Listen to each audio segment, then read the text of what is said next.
Some of you may remember the video I dropped a while back, the one where I was explaining the connections between the War Master and the Sagittarius. Well, as it turns out, that video really only scratched the surface of what is going on in that arena. And one of you beautiful people out there, the Hound 402, got this chimp's old brain turning.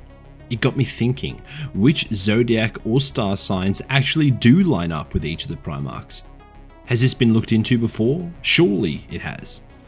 Well, believe it or not, the Warhammer community seems to be largely in the dark on this particular one. But don't worry, because you're about to learn all about it.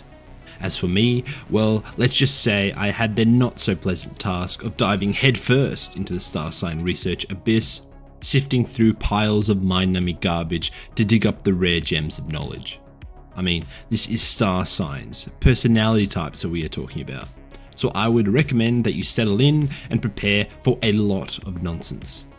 I do have to say though, there is a silver lining in all of this, and that is the sweet love tips and secret relationship advice that I picked up along the way.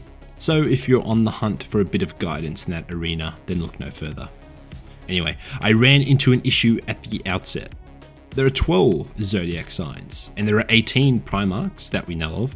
So there will be a bit of overlap naturally, as some signs may have multiple Primarchs that meet the criteria, and there may be some where none fit at all.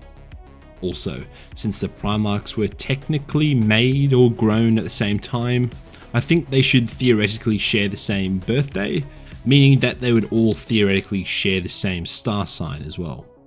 Unless of course their journey to their home planets affected this somehow, and yeah, adding in warp manipulation into the mix could mean that they were actually born on different days or even different years, but yeah, who really knows. So with that in mind, let us begin in order of the first zodiac sign, Aries.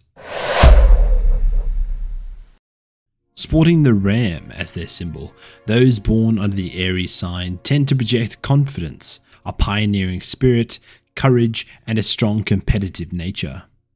With a thirst for adventure and heroic tendencies, they tread uncharted paths that leave others hesitating, acting as the true leaders of the zodiac pack. Those born under this sign possess a childlike heart, brimming with energy and an unapologetically aggressive approach to life. While their tempers may flare up swiftly, they're just as quick to burst into laughter and to move forward. Driven by ambition, activity, and unyielding honesty, Aries eagerly embrace every prospect that life has to offer. Independent to their core, they relish in showcasing their passionate personalities to the world. Aries are straightforward, and sometimes their sincerity might verge on being just a bit too direct. But don't mistake their frankness for rudeness, it's just that Aries hold honesty in the highest regard. Now to me, the Aries sounds incredibly similar to Horus, the Khan, and Rus. But since Horus really should fall under the side of the Sagittarius, because, well, the Emperor said so, we will put him to the side for now and worry about him just a bit later. That leaves the Khan and Rus, and I think full marks for both here. The Khan was confident, adventurous, quietly capable, quick and aggressive in combat, quite aloof, unable to be tied down, and bound to the hunt and the glory of the chase. Same too with Rus. Known for his untamed and spirited disposition, Rus thrived on loyalty, the exhilaration of battle, and the bonds of camaraderie. He shared close relationships with his sons, exhibiting a well-rounded sense of humour and a directness that left little room for speculation about his thoughts and motives. For Khan and Rus, the Aries is a smooth and oddly accurate zodiac match. Both Primarchs exude confidence, charm, a spirit of adventure, and boundless energy, coupled with a strong sense of humour and a youthful vigour. Although they occasionally find themselves caught in the throes of their emotions, but above all, they consistently embody truthfulness and cheerfulness. Khan and Rus are a perfect fit to start us off.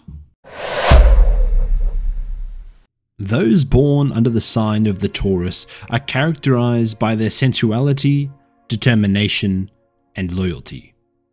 They place a premium on security and stability and hold a deep appreciation for life's finer things. With an innate attraction to beauty and pleasure, they commit themselves fully to their convictions.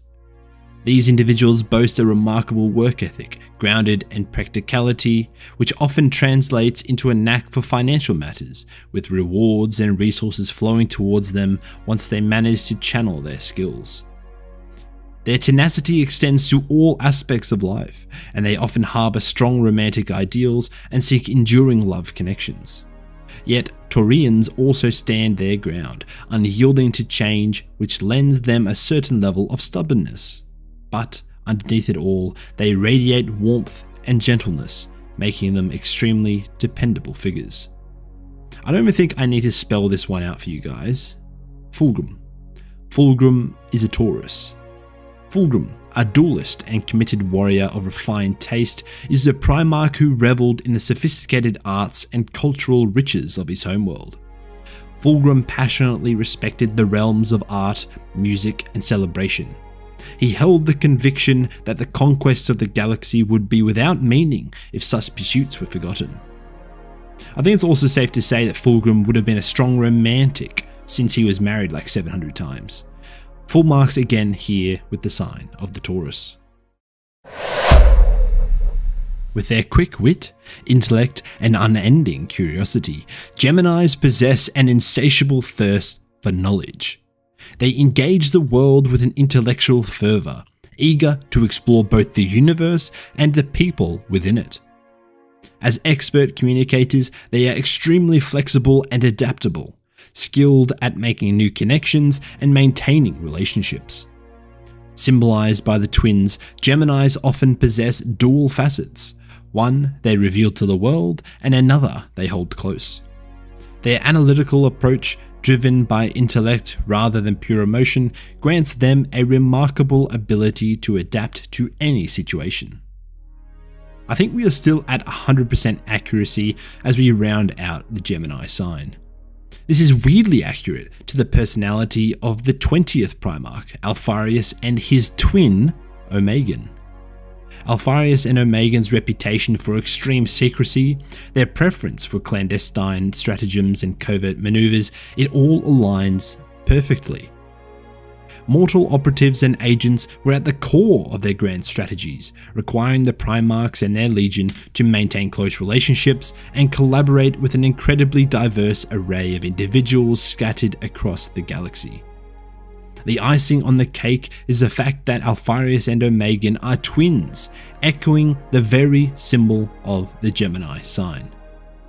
Interesting. Cancers, marked by their sensitivity, emotional depth, and receptive nature, wholeheartedly invest themselves in their convictions. Resembling the crab, they have a protective exterior that conceals their most tender aspects. Nurturing by nature, they hold family and friends in high regard, often striving to create a secure environment for them. Cancers are recognized for their moodiness and fluctuations in temperament, but this variability arises from their strong susceptibility to the influence of people, energies, and the circumstances that encircle them. So this sign was actually the first tough one that I ran into. It took a bit of thinking to come up with a Primarch that ticks all of these boxes, and I'm not even sure if there is one that does so. However, I do think that Angron, Kurz, and Korax can all sort of weave their way into this sign. Now, I understand this probably sounds really strange and you're already doubting me, but have faith, I will go through this one carefully. First off, Angron. Now, it is only fair to characterize Angron's personality and demeanor based off of his pre-nails character, since yeah, having most of your brain replaced with Dark Age of technology machinery tends to make a few changes to one's headspace. We know from his Primarch book that Angron was actually an incredibly empathetic character with the unique ability to take the pain and discomfort away from others and take it all upon himself. That is where the nurturing aspect of the Cancer sign comes into play. Also, as a result of his upbringing and environment, Angron did very much develop that outer shell over his more inbuilt nurturing nature. He built a close relationship with his fellow slaves and fighters and fought for their well-being, taking their pain on his shoulders to grant them a few nights of peace. And even considering the nails, Angron easily ticks the boxes for moodiness and overall fluctuations in his temperament. Next is Kurz, and I'll start this one off by quoting the Lord of the Night novel. Konrad Kurz was a very complicated individual, to say the least. Though he was one of the Emperor's genetically superior modified gene sons, he was still human in a very real sense. I believe that embracing complexity is pivotal here. Konrad Kurz's character embodies duality, one side being the tactical military genius, a merciless executor of the Emperor's will, and the other, the Night Haunter, a bloodthirsty, terror-inducing vigilante who relished in exploiting the vulnerable. Fueled by his prophetic visions, Kurz possessed the ability to foresee the darkest potential outcomes of any event sequence. The weight of this foreknowledge took a heavy toll on him, causing his mental state to deteriorate gradually over time. Konrad meticulously crafted his own brand of warped justice, indulging his violent tendencies under the banner of peace and justice. Kurz's dual nature and the encroaching insanity undoubtedly fit the bill for moody traits, just as Angron does. One could also argue that the nurturing, protective core still lingers within Konrad, albeit twisted beyond recognition beneath the veneer of gore and brutality that surrounds it. Lastly, we have Korax. The Ravenlord shares many traits with Kurz, except for the insanity and brutality piece that sets him apart. Generally perceived as reserved, deeply focused, and slightly distant, the Ravenlord is nonetheless marked by honour and a clear grasp of his humanity. Above all, Korax perceives himself as a liberator and a champion of freedom. He's intimately acquainted with the costs of victory, and while he values life greatly, he doesn't shy away from combat. Korax acknowledges that innocents might die, but his unwavering belief in his cause steels himself against such tragedies. His pursuit of a loftier purpose empowers him to confront the tough choices he must make to achieve his ultimate objectives. He often opts for the path of greater challenge, prioritizing the preservation of those under his protection more so than his own warriors. The mention or sight of slavery can ignite a volatile and unpredictable side in Korax, much like many of his brethren, displaying an affinity for instability across various aspects of his character. A fair weather Cancer, I would say. Leos. Driven by their creativity, boundless enthusiasm, and just a touch of drama, embrace life with incredible passion. Their natural confidence and radiant energy empower them to assert their presence and shine uniquely in any setting. Beneath the surface, Leos are remarkably loyal, romantic, and artistic individuals. They are compelled to vividly express the fire that burns within them. Despite their commanding presence, they have big hearts and can be exceptionally generous to those they hold dear. This is where the grand presence of Sanguinius, the Lord of Baal, takes center stage. Sanguinius stood as the paragon of nobility and respect among the Primarchs, even commanding the admiration of his siblings, including Horus. An adored figure across the Imperium, Sanguinius ranked among the noblest and most impressive of Primarchs. His magnetism, humility, and devotion to the Emperor, even to the point of self-sacrifice, cemented his legacy as a figure of profound esteem among those who crossed his path and fought alongside him. With his passion, enthusiasm, loyalty, and his touch of artistry, Sanguinius certainly aligns well with the traits of the Leo star sign. Virgos. Characterized by their pragmatism, diligent work ethic, and analytical prowess, excel at dissecting the intricacies of any situation to uncover practical solutions. Their innate organizational abilities shine, and they hold consistency, loyalty, and productivity in the highest esteem. They dedicate a significant part of themselves to their aspirations and plans, which can often lead to a critical outlook when things deviate from their original expectations. This pursuit of perfectionism can even transform into an all-consuming fixation. Yet, thanks to their resilience and intellect, they almost always manage to instill order amidst chaos. Ultimately, Virgos are grounded and reliable, always ready to assist those who need them. My man Rogel Dawn, the Praetorian of Terror, is most certainly a Virgo. A manifestation of unwavering zeal and resolve is how many depicted the Primarch of the Imperial Fists. His intensity burned like that of a son who embraced his father's dreams without hesitation or doubt.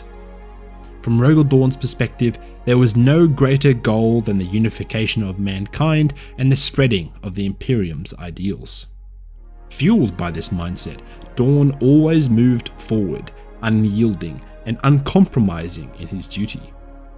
The stone within his soul symbolized his capacity to bear whatever his father demanded of him, an inflexible nature that lent him a stubborn reputation and focused mindset.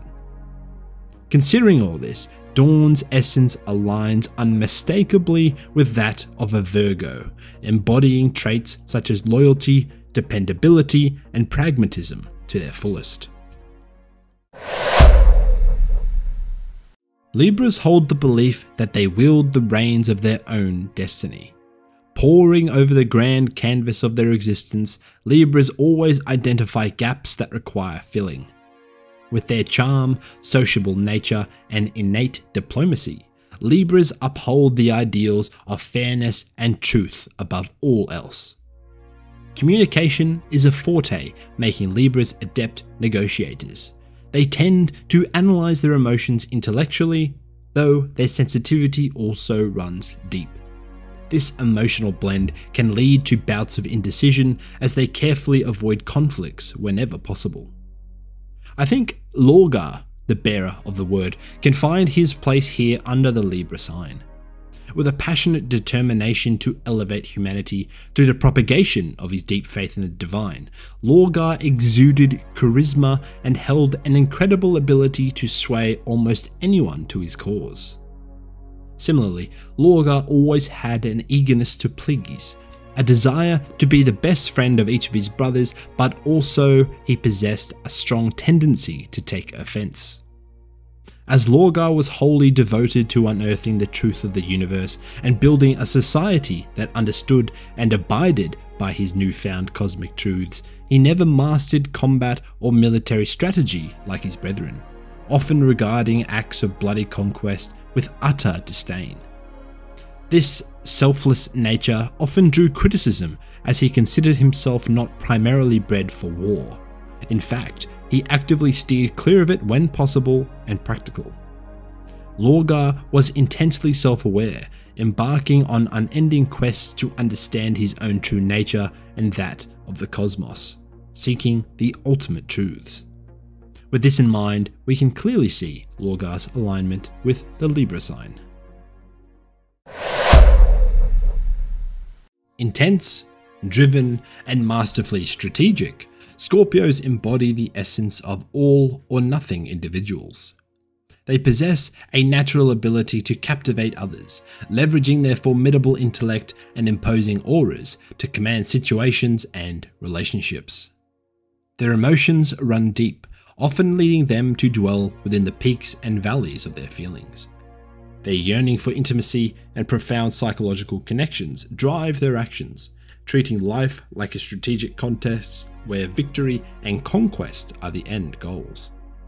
Born with an irresistible allure, Scorpios also wield a sense of secrecy coupled with sensuality and subtlety. They possess an unwavering resolve, remaining committed until they achieve their objectives. But despite their intensity, Scorpios hold transformation and renewal in high regard, embracing change and rebirth whether situations evolve for better or for worse. Not too sure about the sensuality piece for this one, but putting that aside, Scorpios do sound a hell of a lot like Perturabo and Ferrus Manus. Perturabo, his anger a volatile force, was a definite slave to his emotions. The Lord of Iron carried an air of reticence so great that it often bordered on insult, opting to safeguard his thoughts in defense against the spectre of betrayal, even from his own sons. He was a Primarch whose core seemed tainted, draped in a thick skin of loathing, pride, spite, and envy. Despite boasting an intellect comparable to Dawn, Guilliman, and Magnus, the bitterness that consumed him during the heresy cast a dark shadow over any redeeming qualities. His emotional enslavement drove him to impulsive outbursts and an unquenchable thirst for praise and affection, perpetually unsatisfied by the accolades he earned. To his credit, Perturabo did boast an incredible commitment to the completion of tasks, making him one who wholeheartedly embraced the philosophy of all or nothing. Bearing many similarities to Perturabo, Ferrus Manus also found himself ensnared by the clutches of his emotions, a trait eerily mirrored in his Iron brother. Most would argue that this intense emotion was the very force that propelled him towards his death at the hands of his brother Fulgrim. Among the most physically intimidating of the Primarchs, Ferrus was not only a master smith, crafting arms of unparalleled quality, but also an individual of unique combat abilities that matched his brute strength. His disdain for weakness, both physical and psychological, fueled an unwavering fixation on his objectives, characterized by a resolute determination. Ferrus closely embodies the spirit of the Scorpio.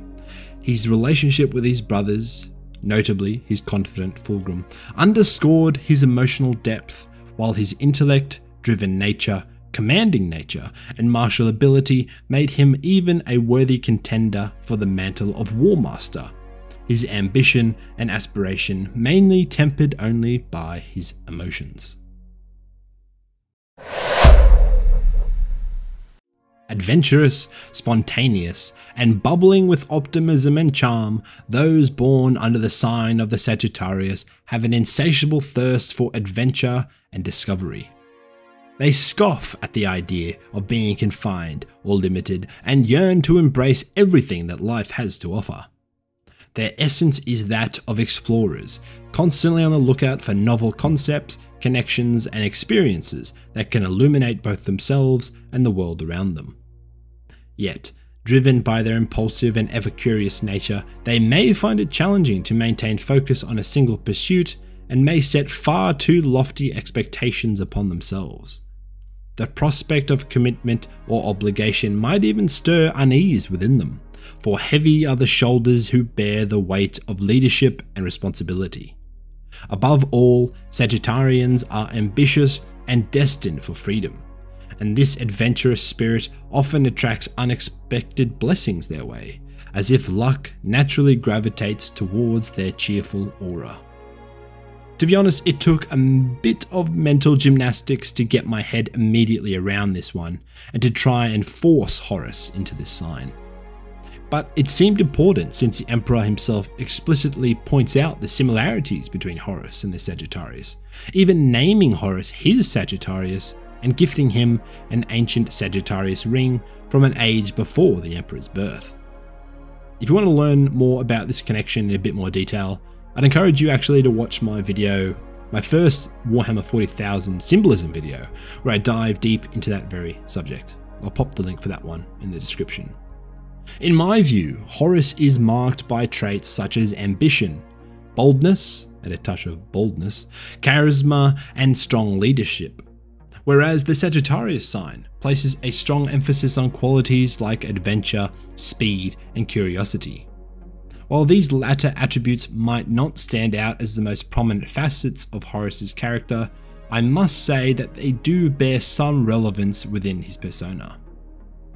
Horus epitomized the quintessential Primarch, a fusion of man and war machine in harmonious equilibrium, much like that of the dreadful Sagittarius. He was a paragon of balance, embodying the essence of an almost peerless warrior, tactician, and diplomat. His ability to inspire and lead surpassed all peers, whether mortal or transhuman. Within him were combined the strengths of all of his brothers, to varying degrees, while his unique charisma and skill in moulding others to his cause stood as a supreme strength of his own. With ambition, composure, and patience, Capricorns strive to build a life rooted in stability. This often propels them towards an unwavering dedication to hard work, emphasizing the cultivation of both professional success and financial prosperity. Their approach is marked by discipline and resolve. Driven by practicality, they might show less emotion compared to others, opting to confront the raw realities rather than being swayed by feelings. Yet, beneath it all, Capricorns wield a subtle sense of humor as a bridge to develop meaningful connections with others. The profiles of both Guilliman and the Lion seem to align well with the traits of the Capricorn sign. Guilliman held a firm belief in structured order and a merit-based system, harboring a disdain for those he perceived as chaotic or unconventional. His noble upbringing contributed to the perception of him as a distant, methodical controller with an unquenchable thirst for advancement and expansion. Guilliman is an individual with a fascination for diligent work, organizational prowess, logistical precision, and societal prosperity.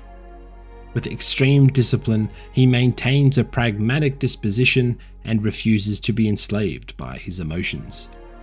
Similarly, Lion L. Johnson matches the profile of a Capricorn, appearing detached, guarded, mistrustful, and somewhat socially inept. But despite these qualities, the Lion has a myriad of skills. Like Guilliman and Dawn, he stands as a pragmatic figure, celebrated for his strategic brilliance and martial mastery. Still, the Lion faced distrust due to his secretive and reserved nature, manifesting an almost introverted personality with just a touch of Perturabo's paranoia. Yet still, again, like his brother Guilliman, the Lion remains a brilliant, disciplined leader who finds close resonance with the sign of the Capricorn. Intellectually inclined, self-reliant, and prone to introspection, Aquarians often delve deeply into their beliefs and ideas. Their thirst for knowledge serves to bolster their unwavering understanding of how the cosmos and society functions around them. While they remain open to embracing new concepts, once they've honed their fundamental analysis, they stand firm with their perspective. This steadfast approach can indeed bring them brilliance in exploring life and human nature, yet it can also foster stubbornness and a tendency towards closed-mindedness. The Aquarian spirit is quite sociable, but with a strong preference for portraying themselves as unconventional and ingenious, setting themselves apart from the crowd. Magnus and Mortarion, M&M, these two brothers are most definitely Aquarians. Magnus possessed a demeanor characterized by pure intellect, arrogance, stubbornness, elitism, condescension, and wild impulsiveness. A colossal figure in both the physical and intellectual realms, Magnus sought to understand and harness the intricacies of the warp. Yet his journey was marred by rash impulsiveness, a self-centered pride, and an arrogance that paved the way for his own downfall. Magnus believed himself to know more than others, including the Emperor and his fellow Primarchs. He clung to a notion of uniqueness in close alignment with the traits of an Aquarius. Magnus held a focus on wisdom, self-reliance, and deep introspection, and this manifested in the exploration of his beliefs and ideas. While Magnus was open to embracing new and novel concepts, once his analytical foundation was set, he seemed to maintain a rigid stance on his perspective. This rigidity also gave rise to stubbornness and an inclination towards greater closed-mindedness. In the case of Mortarion, the story holds a close similarity, though viewed through a warp-tinted lens. Mortarion stood out as a Primarch characterized by true determination and a relentless pursuit of his goals. His perspective on life was somber, but his drive was unshakable. His conviction resided in the belief that humanity's liberation from oppression and terror hinged on the merciless extermination of its foes, no matter the cost. Rooted in the traumatic experiences of his home planet's populace at the hands of tyrants, he developed an intense dislike towards Psykers, denouncing them for their role in the perpetuation of the Imperium's troubles. The essence of the Aquarius is strangely mirrored in Mortarion's character. Mortarion bore the cold, calculated demeanor akin to Perturabo, yet without the emotional turbulence found in his sibling. Fueled by arrogance, his thirst for knowledge propelled his quest for dominion over all who opposed him, including the Warp itself. An unconventional figure, he stood apart alongside the likes of Angron and Kurz, marked as an outcast among his brothers. Brimming with imagination, intuition, and a wealth of emotions, Pisces often emanate the aura of seasoned souls. They have an inherent link to the mystical and spiritual realms, gravitating towards romantic, creative, or transformative situations. Their disposition is one of great compassion and sensitivity, prioritizing the needs of others above their own. Great companions, those born under the Pisces sign, thrive within a vibrant social environment that is filled by many diverse and unique individuals. But it is not uncommon for Pisceans to feel overwhelmed or vulnerable to external influences. And when this happens, Pisceans show their strength by breaking free, embarking on fresh journeys with courage that pushes them to reinvent themselves time and time again. Vulcan as a Pisces is possibly the most accurate alignment among all the Primarchs and their corresponding star signs. Like his father, Vulcan was a perpetual, an exceptionally rare mutant endowed with the almost supernatural gift of complete cellular regeneration. This ability allowed him to break free from death's grip repeatedly, no matter the extent of damage inflicted upon his body. But in spite of this ability, Vulcan stood out amongst his brothers for his extraordinary empathy towards average humans, a trait rather uncommon among his brothers. His strong empathy for the defenseless led him to place himself in harm's way to shield others from pain and loss. Vulcan was known as the compassionate Primarch, the one who cared deeply and readily embraced his brothers with genuine affection. He demonstrated a real concern for humanity and made sincere efforts to foster accord among his brothers. The concept of transformation was central to both Vulcan's symbolism and that of his legion. Even his homeworld of Nocturne saw constant transformation through the frequent volcanic eruptions that reshaped its surface. His loyalty, empathy, and dedication epitomized his character, aligning nicely with the Pisces sign's attributes. So, there you have it. All the signs and their corresponding Primarchs covered. It's quite clear to me that some Primarchs fit their signs almost perfectly, while others do need a bit of mental gymnastics to justify. But it is interesting how closely some of them align with the characteristics associated with their respective signs. But again, it's important to remember that star signs are inherently open, generic, and subject to interpretation. They're designed to attract and encourage belief in their accuracy despite unscientific origins. I hope this video turned out to be an unexpected but enjoyable one for you all, something you didn't know you needed but are now glad to have seen. If you believe any Primarchs were assigned incorrectly, or if you have cleaner fits in mind for some of them, please feel free to jot down your thoughts in the comments below. Thanks for watching. Dystopian Chimp out.